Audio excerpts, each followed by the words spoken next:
Арыбаңыздар, урматтуу көрүүчүлөр. Кайрадан сиздер менен Арча медиа YouTube каналы. Бүгүнкү биздин конокто Улуттук Илимдер Академиясынын мурдагы илимий кызматкери Жоомарт Карабаев болмокчу. Саламатсызбы? Саламатсыздарбы? Чакырууга убактыңызды бөлүп келгендигиңиз үчүн чоң ыраазычылык билдиребиз. Сиздин кечээ Сиздерге күнү рахмат. буга чейин сиздин жеке баракчаңыздан көрүп калдык, баягы өлкө жетекчилерине кайрылып аткандыгыңыз тууралуу.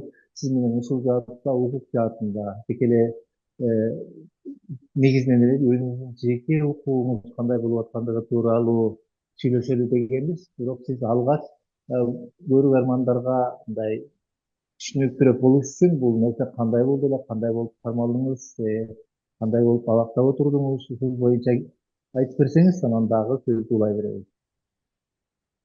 Менин кайрылуумдун себеби айтып өткөндөй, ушул мурдагы Улуттук Илимдер Академиясында, Мамлекет жана укук институтунда илимий кызматкер болуп иштеп, ошол жердеги мыйзамсыз иштердин айынан биринчи жумуштан кеткем, андан кийин жарандык кодекс, эмгек кодекси боюнча жарандык иш менен мыйзамсыз жумуштан кетирүү боюнча соттошуп жүргөм академия менен. Ошол учурда 2024 жылдын 2-июлунда мыйзамсыз кармалдым УКМКнын кызматкерлери тарабынан. 4 ай СИЗОдо болуп, андан кийин ошол өтүстүү жылдын 31 октябрь күнү эч жакка чыкпоо тил каты менен чыккам. Бирок ошонун негизинде 8 айдай биринчи инстанцияда соттук териштирүү жүрдү. Ал жерде менин күнөөм далилденген жок.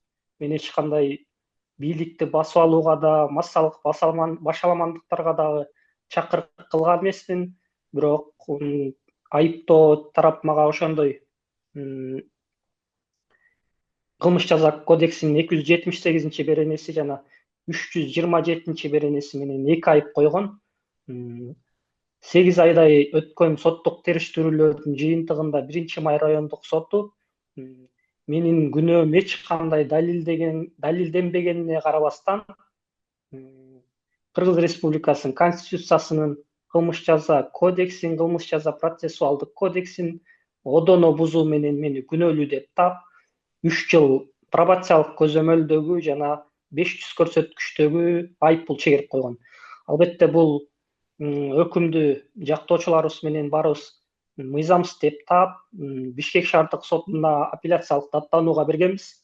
Учурда Мен шаардык мен азыр сотто ушул жерде кечээ ушул жерде мен бир тактоочу суроо берейин деп атам да. Сиз алгач жумуштан кетип атасыз да, тиги Улуттук Илимдер Академиясынан баягы эмгек кодексинин беренелерине ылайык кеттим деп атпайсызбы? Сиз ошону дагы көрөрмандарга айтып койсоңуз, эмне себептен жумуштан кеттиңиз, кандай болуп кеттиңиз? Муну сиз баягы үстүртөн эле мыйзамсыз кеткем деп айтып атасыз да, сиз анын мыйзамсыз экендигин кандай кылып далилдедиңиз? Сизде далилдер барбы ошо мыйзамсыз кеткендигиңизге?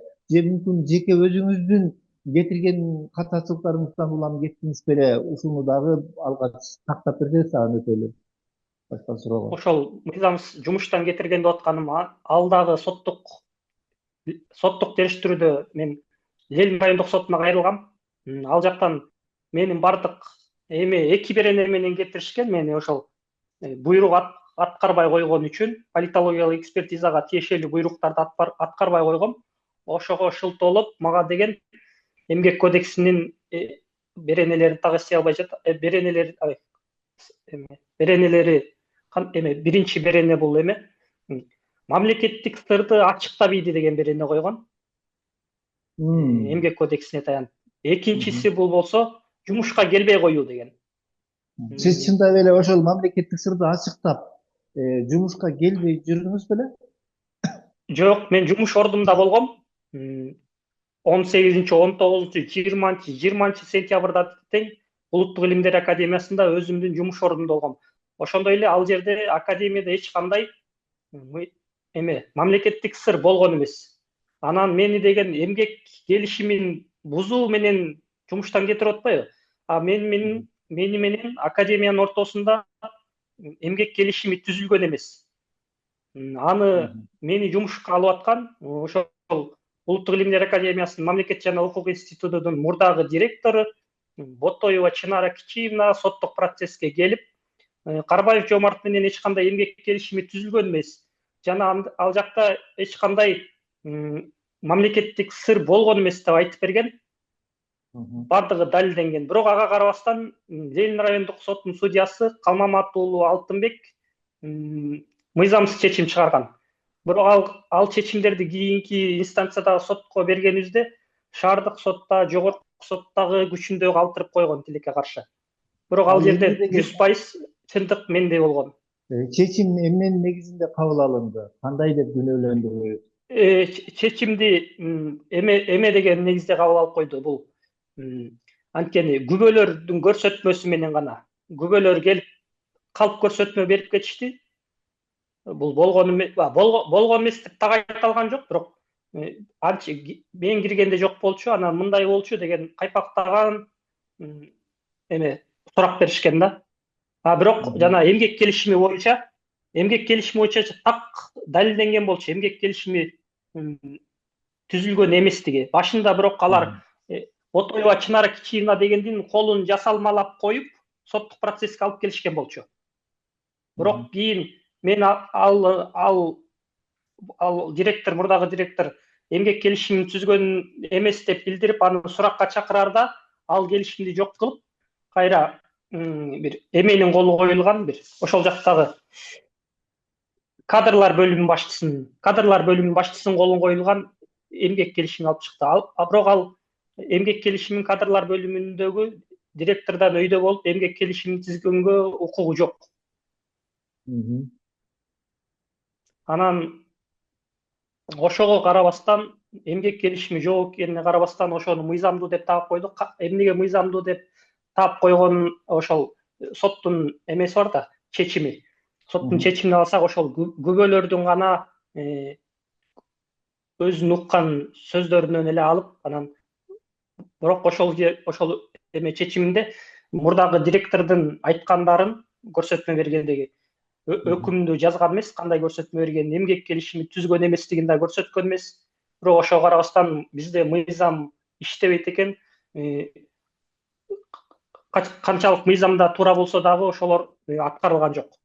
Ошол сизди жумуштан кетирген, мыйзамсыз кетирген деп атат. Ошол жетекчилер азыркы күндө иштеп атабы? Алардын фамилиясы кимдер алар? Аты жөнү мени кетирген ошол учурда эме болчу. Алтыбаева Айнуру Тойчиевна болчу. Мурдакы жогорку кеңештин депутаты. Мурдакы жогорку кеңештин депутаты. Ошол эмеге буйрукка, комиссиянын жыйынтыгына таянып, буйрукка кол койгон ошол болчу биринчиден. Комиссия бар болчу. Комиссияда Жолборс Жоробеков сыяктуу, ошол эле менин мурдагы кесиптешим Жанышбек уулу Азамат, Тынара Шаршебаева, Барпиев Шерибек, Чолпонбек Сыдыкбаев жана бир экөө бар болчу. Ошолорго чогулуп комиссия түзүп, кетирүү чечимин чыгарышкан. Ал чечимди буйрук менен бекитип берген Айнур Алтыбаева. Ошол комиссиянын курамында бир топ адамдар болуптур да, менин түшүнүгүмдө. Ооба, болгон. Ошол бир топ адамдардын ичинен баягы жок, бул туура эмес болуп атат деген адамдар, кесиптештериңиз же болбосо ошол жердеги илимий кызматкерлер болдубу, же болбосо баардыгы эле бир добуштан сизди кетириш керек деген чечим кабыл алыштыбы? Бирөө болуптур, ошону айта кетейин, ошону так суроо бердиңиз. Мен ал учурда кесиптешим Кошоев Адилет деген мырза болгон, ал да илимий кызматкер. Ал барыңар тура эмес чечим кылып атасыңар, буйрук келип, буйрукка баш ийип атасыңар, антпешибиз керек, туура чечим кылышыбыз керек деп сүйлөп чыкканда, аны комиссиянын курамынан четтетип коюшкан да. Ошону менен сиз ошондон кийин жумуштан кеттиңиз, канча убакыт бош жүрдүңүз? Кеттим. Ошо мен эмеден сентябрдан баштап ошондон бери бош жүрдүм. Соттордо жүрдүм да жалаң. Жок, канчанчы жылдан баштап бош болуп калдың? Канчанчы жылдын канчы айынан баштап? 2000 ошол жумуштан кеткен 2023 жылдын сентябрынан баштап, 21 сентябрынан баштап. Ошол кеткениңизге сиз кайсыл бир экспертиза чыгарбай койгондугуңуз үчүн. Сиз аны чыгарбай койгонго эмне себеп болду? Чыгарбай койгонго чыгаргам мен биринчи эме деп, мыйзам бузуу жок деп чыгаргам. Анан мажбурлоо болгон, бар деп жазап бер деген мажбурлоо болгон. Мен бар деп жаза албайм деп так кесе жооп бергем. Ошон үчүн анан аркамдан койгонтук түштү да. Ошондо 2023-жылдын сентябрынан баштап 24-жылга чейин бош жүрдүңүз, 1 жыл. Андан кийин 24-жылдын июль айында камакка алынып калдым. Ошондо 24-жылга чейин бош жүргөн мезгилинде сиз ал жакта иштебесеңиз, анан эмне себептен, эмнени жүйө кылып сизди кармашты деген да? Анткени мен ошол жакта жумушта мыйзамсыз кетирүүрдө ошол эмне үчүн кетирген боюнча мен кандай десем, жумушта мыйзамсыз кетирүүнү далилдеш үчүн мен ал жактагы кантип кетиргендери туурасында мен эме кандай десем, далилдерим бар болчу да, аудио, видео далилдерим. Ошолорду чыгарганга туура келди, өзүмдү ак экенимди көрсөтүш үчүн. Ал жерде кантип политологиялык экспертизалар кантип жасалганы, кыйнаганы тууралуу фактыларым болчу. Ошону жыйнап ийдим, ошондон кийин анан эме болду да. Артынан түшүп алды. Анан сизге кандайдыр буйрук болду. Эми бул буйрукту ким тарабынан берилгендигин билбейсиз.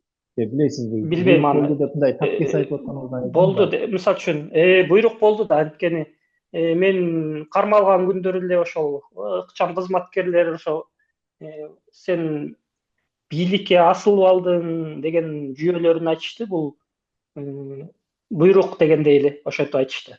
Мен болушу мүмкүн дедим бир жагынан, бирок көп унана алган жокмун. Болушу мүмкүн, бирок албетте бул мени каматууга түздөн түз кызыктар. Бул Улуттук илимдер академиясынын ошо кызматкерлери болушу мүмкүн, мен жетектөөчү кызматкерлери болушу мүмкүн деген да болжомум бар. Сиз ошо жерде камалдыңыз, ал жерде дагы мыйзамсыз кетимдер болду деп атасыз. Анан баягы кайрылууңузда да айтып өттүңүз, сизге пробация берилген экен, пробациялык көзөмөл. Ушул боюнча сиз өлкө жетекчилерине кайрылып атыптырсыз да. Эми өлкө жетекчилерине мындай кандай жоопту күтүп атасыз? Эми көбүнчө кайрылуулар, практика жүзүнө таянсак, көбүнчө кайрылуулар мындай чечилбей эле калат экен. Бирок ошентсе дагы жакшы үмүтүм бар. Мен бир кандай жол менен кайрылдым, бул ошол сот бийлигинен эч адилеттүүлүк таппай, жогорку сот бийлигинин көзөмөлдөгөн жогорку органдарга кайрылышка туура келди. Мисалы үчүн Кыргызстанда сот бийлигине кийлигишпейбиз деп коюшат го. Бирок кийлигишиш керек, мыйзамсыз болуп атса унчукпай турбаш керек деген ойдомун. Кийлигишкен учурлар мурда эле болуп келген. Мисалы үчүн саясатчылардын арасынан, мисалы үчүн соттук териштирүүлөрү мыйзамсыз болуп атса, мыйзамдуу кылып бүттүрүп койгон убактары бар дегендей. Ал жакта менин талабым кыскача эле талап, кандай десем, эч кандай менин ишимде, иш аракеттеримде кылмыштын курамы жок болгондуктан ошол мамлекеттик айыптоочу прокуратура органдарынан мага коюлган айыптоону толугу менен баш тартууну сурангам. Ошондой эле бул ишти өлкөбүздүн президенти Садыр Нуркожоевичтин Акыйкатчы институтунун өкүлдөрүнө, башчысына өз көзөмөлдөрүңүзгө алууңузду, мүмкүн болсо жеке кабыл алууңузду деп сурангам. Анткени мен бардыгын мыйзам чегинде төкпөй чачпай түшүндүрүп берсем туура болмок. Мен мисалы үчүн сотто деле менин эч кандай мыйзам бузуу аракеттери болгон жок. Анткени бардык нерсени бул экспертизага такап атышпайбы? Экспертиза болгондо мен жалгыз эле мага жалпысынан 6 эксперттик корутунду чыккан. Булардын 4-өө лингвистикалык, 2-өө политологиялык. эки политологиялыктын бирөөсүн Жанышбек уулу Азамат жазап берип атат, менин коллегам. Ал жарым жыл иштеп, бир кабинетте иштеген. Ал мыйзам бузуулар бар мунун аракеттеринде деп жазап берип атат. Ошол эле учурда ал кылмыш жаза процессуалдык кодексинин кандай десем, тергөө тарабынан 185 беренеси бузулган. Анткени тергөө экспертиза дайындардан мурда ал эксперт менен анын экспертизага дуушар болгон адамдын мамилесин териштириш керек болчу. Ал мамилени териштирген эмес. Экөөбүз бири бирибизге кандай көз карашта экенибизди. Сиздердин жеке көз караштарыңыздар бири бириңизге туура келчү эмеспи? Туура келбейт. Туура келчү эмес. Анткени мен аныкын ачык эле айтчумун. Бул мыйзамсыз. Бул күнөөсү жок адамдарды каматып атат деп сындап келген. Ошо экспертизаны толуктап коеюн. Экинчи политологиялык экспертизаны бул Барпиев Шербек деген жасаган. Бирок анын политологиялык корутундусун эмеге ишке тиркебей эметип коюшкан, ишке тиркебей коюшкан. Андан кийинки төрт лингвистикалык экспертизанын корутундулары бар. Алар болсо бирөө көз карандысыз, калган үчөө мамлекеттики, анын ичинен ошол эле Нурлан Сакбаевдики биринчи. Ал Нурлан Сакбаев биринчи экспертизасында дагы бийликти басып алууга да, массалык башаламандыктарга да чакырык жок деп жазап берген.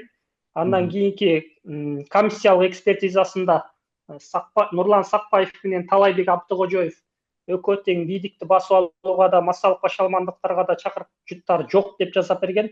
Кайра үчүнчүсүндө кошумча комиссиялык экспертиза дайындалып, ошол мурдагы эле материалдардын негизинде кайра эмеге бийликти басып алууга чакырыктар жок, бирок массалык башаламандыктарга чакырыктар бар деп жасап берген.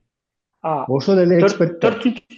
Ошол эле эксперттер. Анан төртүнчү лингвистикалык экспертиза бул көз карандысыз эксперттики, лингвист эксперт Нарынбаева Нуржан Осмоновнун экспертизасы. Анда дагы так далилденген. Менин аракеттеримде эч кандай бийликти басып алууга да, массалык башаламандыктарга да чакырыктар жок экен. Ошондо жалпысынан 6 экспертиза. Ошондо соттун чечими негизинен ошол сизди күнөөлүү деп тапкан эксперттердин корутусунда таянып атабы, же болбосо жана сизге карама каршы келген күбөлөрдүн айтуусуна таянып жыйынтык чыгарып атабы? Өкүмүндө ошол эменин бул кылмыш иши боюнча биринчи райондук соттун өкүмүндө да так жазылган эмес, бирок бир лингвистикалык корутундуга деп гана ошол акыркы корутундуга таянган. Бирок калган мурдагы бири-бирине каршы келген, мурда жок деп жазап берип, кайра кийин бар деп жазап берген корутундулардын айырмачылыгын атаган эмес да. Ошол бизди таң калтырып жатат. Сиз адвокаттар менен иштешип атасыз? Тыгыз иштешебиз. Баарын сотто ошол эки адвокаттын эки жактоочубуз бар. Бири бул Акынбек Кубатбекович жана Акмат Кыргызбаевич. Экөө тең, баарыбыз тең, баары күнөөбүз жок экени бүт далилденди, адвокаттар тарабынан бүт сотко болушунча далилдеп беришти. Бирок ошого карабастан соттун чечими биздин тарабыбызга эмес, айыптоонун тарабына чечилип жатат, бир тараптуу. Ошондо сиздин камалышыңызга өзүңүз менен чогуу иштешкен кесиптештериңиздин таасири бар деп ойлойсузбу? Албетте бар, сөзсүз болот алардыкы дагы. Ошондо кесиптештериң, сиз ошондо өзүңүздүн камалганыңызда жана кесиптештериңиздин көрсөтмөсү бергендигинен улам камалып атасыз да. Туура түшүнүп атамбы мен сизди? Жок, ал болсо ал туура эмес түшүнүп калган. Ал жарандык иш боюнча көрсөтмө беришкен. Бирок кылмыш ишинде ошо Азамат Жанышбек уулу мага корутунду чыгарып берип атпайбы? Ал да менин кесиптешим. Демек сиз кесиптештериңиздин кесири сизге тийген турбайбы? Кесири алар жасалган иш үчүн, алардын мыйзамсыз жасаган иштерин каршы болуп мен айтып жатсам, алардын ишине каршылык көрсөтүп жатсам, кайра алар камала турган адамдар эмес эле мен камалып атам да. Бул албетте өкүнүчтүү. Сиз абакта канча жаттыңыз? Жалпысынан 4 ай жаттым. Шарттары кандай болду? Сизди кандай карады? Ал жерде Кандай кармоо шарты кандай болду дегеним го. кармоо шарты абдан начар. Тазалык жагынан дагы, бардык жагынан аябай эле эч кимге каалабайбыз да андай кармоону. Кыргызстандын эмелери, кармоочу жайлары дагы эски талапка жооп бербейт. Конституциянын нормаларына да каршы келет. Ал жакта адамдын аброюна, ар намысына шек келтирилбеген абалда кармалышы керек. Бирок андай нормалар сакталбайт. Сизге мындай жеке мындай психологиялык жана физикалык басымдар болгон жокпу? Кайсы бир органдар, күч органдары тарабынан? Болгон бул боюнча мурдакы билдирүүлөрүмдө да билдиргем. Тергөөчү тарабынан, ачам кызматкерлер тарабынан басымдар болуп келген. Бул боюнча өзүнчө дагы иш болуп сотко өткөн болчу. Аскер прокуратурасы, сотко эмес, аскер прокуратурасында тергөөгө чейинки текшерүү жүргөн. Ал жерден экспертизанын корутундусу чыккан. Психологиялык басым болгону, кыйноо болгону анык деп чыккан да, психологиялык экспертизалардын натыйжасында. Ага карата чаралар колдонулдубу? Ага карата чаралар колдонулган жок. Аскер прокуратурасынын тергөөчүлөрү кылмыш ишин козгоодон баш тартуу тууралуу токтом чыгарып коюшкан. Ал токтомдорду соттук инстанцияларга кайрылып 2 ирет жокко чыгарганбыз. Бирок үчүнчүсүндө күчүндө калтырып коюшкан. Биздин тарабыбызга чечилген эмес ал боюнча дагы. Сиз баягы Улуттук илимдер академиясында мурда иштеген илимий кызматкер катары мурдакы өзүңүздүн коллегаларыңыздын азыркы жүргүзүп аткан иштерде да баягы иштен болбосо да сырттан көз салып турасыз го, э? Алардын азыркы учурдагы жасалып аткан иштери кандай баа берет элеңиз? Учурда кандай иштеп атышат? Учурда мен ошол политологиялык экспертизаларды айтып чыккандан кийин, бирок Жанышбек уулу азамат жумуштан кеткен. Андан кийин бир топ жаш балдарды, жаш кадрларды алып көрүштү. Мурункудай Жанышбек уулу азаматка окшогон ыңгайлуу кадрлар табылган жок. Ошон үчүн азыркы учурда ал жакта политологиялык экспертизалардын мыйзамсыз экендигине карабастан жүргүзүү аракеттери болууда.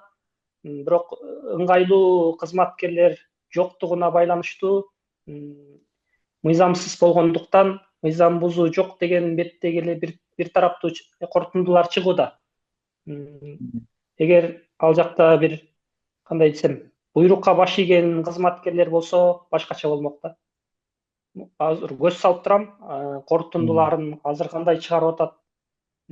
Учурда мурдагыга салыштырмалуу андай мыйзамсыз чечимдер азыр корутундулар чыгарып берилек. Түрмөдө ал убакта 4 ай отурдуңуз, чыккандан кийинки абалыңыз кандай? Эмне өзгөрдү жашооңузда? Кандай десем, чыккандан кийин мисалы үчүн азыр Эмне менен алексиз? Мисалы үчүн сот өкүмү күчүнө кирбесе дагы мамлекеттик кызматта иштей албай калат экенбиз. Мамлекеттен басым болгондон кийин албетте бизден жумушка алгандан коркушат экен. Экинчиден мени дагы өзүм белгилеп кеткендей, биринчи алгачкы илимий тажрыйбамда Улуттук илимдер академиясында иштеп жүргөндө мыйзамсыз беренелер менен жумуштан алып койгон. Экинчиси бул да таасирин берүүдө. Ошондуктан азыр жумуш маселесинде туруктуу эч нерсе менен алектенбейм. Бул маселени чечүүнүн мындай адилет жолу кандай деп ойлойсуз? Адилет жолу ошо мыйзамдуу чечим чыгарса деген ойдоймун. Анткени ал үчүн сот бийлигинен көз каранды. Ошол эле учурда сот бийлиги көз карандысыз иштеши керек деп ойлойм. Учурда сот элдин көбүнүн нааразылыгы ошол сот бийлигинде болуп жатат. Учурда бир да бир соттон жакшы чечим деген чечим чыкты деген адамдарды көп кездештирбейбиз да өлкөдө. Негизи эле сот органдары алар өздөрү дагы айтышат да мындай деп, биздин соттун чечимине сөзсүз түрдө бир тарап макул болбойт. Анткени бир тарап күнөөлүү болуп эсептелет дагы, ошол себептен макулсуздук болуп калат дагы. Биз жаман көрүнүп калабыз. Атат соттор чынында биз адилет иштейбиз деген жүйөлөрдү келтирип атышат да. Сиздин көз карашыңыз? Андай деп эсептебейм. Соттор, мисалы үчүн, бул биринчиден бул саясий көз караштагы иштерди буйрукка баш ийип кандай бир тергөө кандай айыптоо калса, ошол тергөөнүн эмесин позициясын коргоо катарында чечим чыгарышат. Ошол эле учурда, мисалы үчүн, мындай башка жарандардын ишин карасак, аларда деле мыйзам бузуулар бар. Өлкөбүздө болуп өткөндөй, мисалы үчүн, соттор зөөкүрлөрдү, ошол эле учурда уюшкан кылмыштуу топтун башчыларын жазасын жеңилдеткен, ошондой чечимдер чыгып атпайбы? Ошого улай айта кетейин, ушул менин соттук ишимди азыр шаардык сотто Эсенбаев Адылбек деген судья төрагалык кылууда. Ал убагында Биринчи Май райондук сотунда судья болуп иштеп жүргөндө уюшкан кылмыштуу топтун ана башчыларынын бири Дөө Чыңгыз Кайманаттуу Чыңгыз Жумагуловдун жазасын жеңилдеткен экен. Ал 2 кишини өлтүрүүгө айыпталып, ошого байланышы бар деп айыпталып, бирок анын жанындагыларына күнөөнү оодарып, өзүнүн бейбаштык беренеси менен эле күнөөлүү кылып, кийин түрмөдөн эрте чыгышына себепкер болуптур ошол судья. Анан ошондой судьялар бүгүнкү күндө менин ишимди жана башка Кыргыз Республикасынын жарандарынын маселелерин кароодо да. Ошон үчүн бизде сот тармагында аябай чоң реформа керек деп ойлойм. Эгерде мына сиз жогорку бийлик өкүлдөрүнө кайрылып атасыз, өлкө жетекчилигине кайрылып атасыз, эгер ал жактан реакция болбосо, андан кийинки кадамдарыңыз кандай болот? Эмнени пландап атасыз? Албетте, бул жакшы чечим чыкса деген оюбуз бар, бирок жакшы туура эмес, мурдакыдай эле мыйзамсыз чечим чыга турган болсо, албетте жогорку сотко кайрылабыз. Эгер жогорку сот андай мыйзамдуулукту орната албаса, анда биз айла жок, мыйзамсыздыкка баш ийгенге мажбур болобуз да. Азырынча ошондой, анан кийинкисин көрө жатарбыз. Биздин убактыбыз аягына чыгып бара жатат. Мен сизге кайсы бир суроону бербей калгандырмын. Сиз өзүңүз бир ушул нерсени айтып коюшуң керек эле, окурмандар муну угуш керек, сөзсүз көрөрмандар көрүш керек деген кайрылууңуз болсо, кенен айтып койсоңуз. Ошол мен эң негизгиси эле ушул иш боюнча, менин ишим боюнча кайрылуум, көчө жарыялаган кайрылуум бийлик органдарына жетсин деген үмүтүм бар, эң баштысы эле. Ошол эле Улуттук коопсуздук комитетинин төрагасы Камчыбек Кыдыршаевичке, ошол эң биринчи бул президентибиз Садыр Нуркожоевичке жетсин деген үмүтүм бар. Мен, мисалы үчүн, ушул 2 жыл аралыгында адилеттүүлүк издеп 2 жылдан бери жүрөм сотто. Же бир мыйзамдуу чечим, соттор тарабынан чечим чыккан жок. Ошондуктан менин үнүмдү эң негизгиси эле ошол мүдөм, ошол үнүм жетип, ошол сот бийлигинде адилеттүүлүк орношсун деген эле үнүм бар. Рахмат. Чоң рахмат, атайын убактыңызды бөлүп, кенен ой бөлүшкөнүңүз үчүн да терең ыраазычылык билдиребиз. Урматтуу көрүүчүлөр, биз менен бүгүн мурдакы Улуттук Илимдер Академиясынын мурдакы илимий кызматкери Жомарт Карабаев болду. Эгерде кандайдыр бир сын пикирлер, сунуштарыңыздар болсо, комментарийге калтырыңыздар. Биз сиздер менен дайыма байланышта болобуз. Эгерде кандайдыр бир көйгөйлөр болсо дагы жазыңыздар. Чоң рахмат, саламатта туруңуздар. Чоң рахмат, сиздерге да чоң рахмат, саламатта туруңуздар.